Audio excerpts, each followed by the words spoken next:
So you're starting a new chapter of sorts in your life. The view is in the rearview mirror now. What made this the perfect project for you to produce on and move forward with?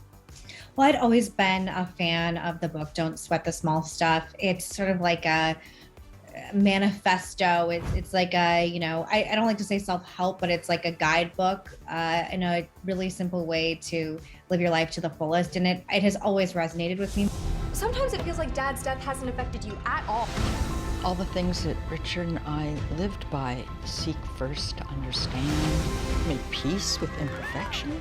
Maybe there's a lesson in all of this. I rediscovered it after my dad died. And when I found out that there was a possibility that it was going to be turned into a movie, I thought, incredible. I'm going to watch it no matter what, because I'm just such a fan.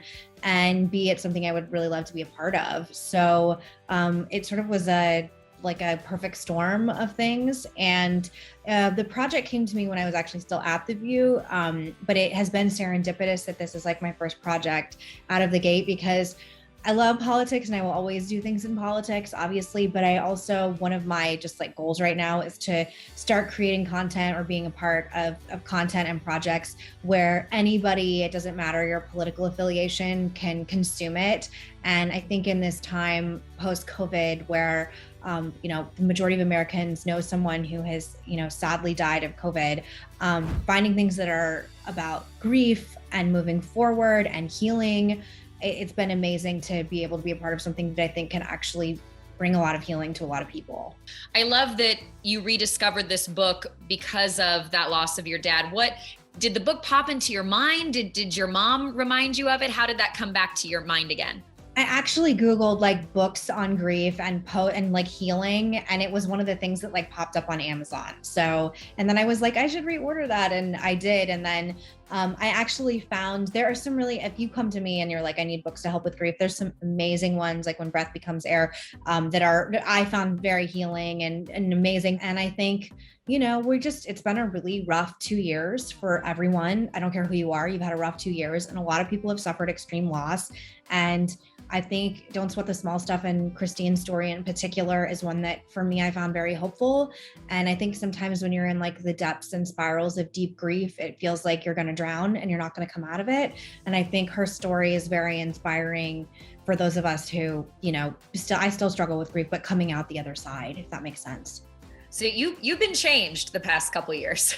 Yeah, I say that I'm still me, I'm still feisty and a fighter and all these things, but my dad dying of brain cancer, COVID, and having a baby, if you hadn't come out the other side of those experiences changed, then I don't think it's even possible. So for me, it's just been a confluence of things where I'm really, not to get too deep, but I'm really been thinking about my mortality and what I want to do with my life and what I want my life to look like. And being in a more positive space is a big part of that. Sounds like you're having a moment of life's too short.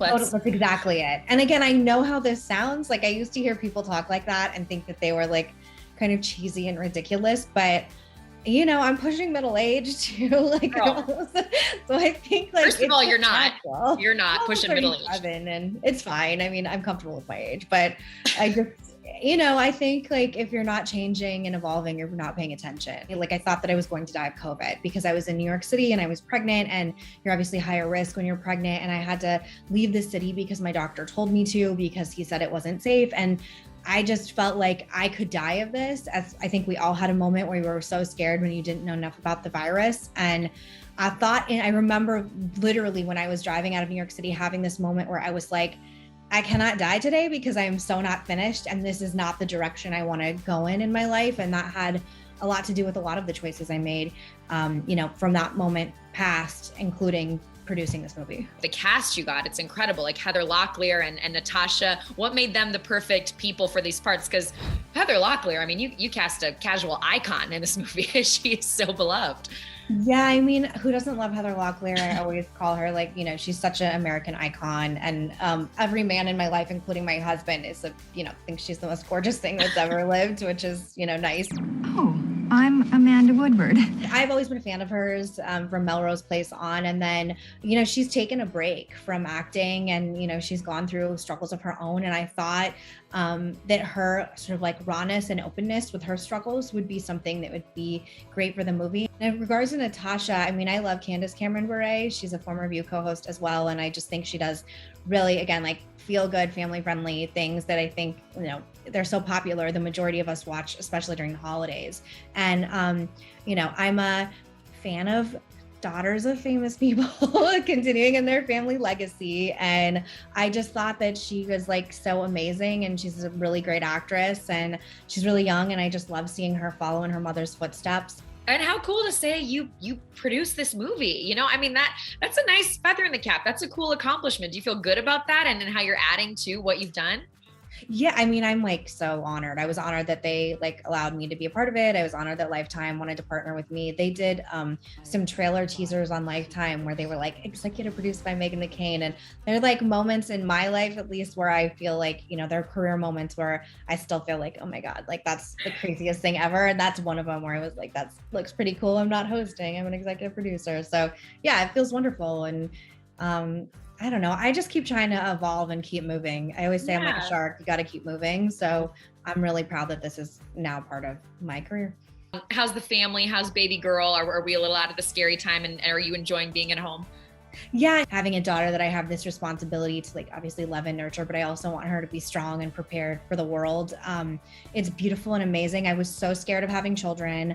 I have a book coming out in October where I talk about how I was not excited when I was pregnant. I was really scared. I was really overwhelmed because of COVID, and I didn't know what kind of mother I would be. And I really worried I was going to hate it, and I was going to and now I'm so obsessed with her that I just my problem right now is I have to go to New York for a few days for this other thing I'm doing. And I'm so sad I have to spend 3 days away from her. And I was trying to figure out if I could bring her and if it was okay with COVID and whatever. So I love it. I just feel blessed that I have the kind of life where I can spend as much time with her as I can. And I don't know, I'm really, really, really happy right now, which I feel like I earned because it took me a long time to get here. And also, I just feel really grateful and blessed. And I know there's a lot of women that don't have the luxury I do to be at home when you want to, writing a column and doing things like this. And I feel really lucky and really, just really blessed right now.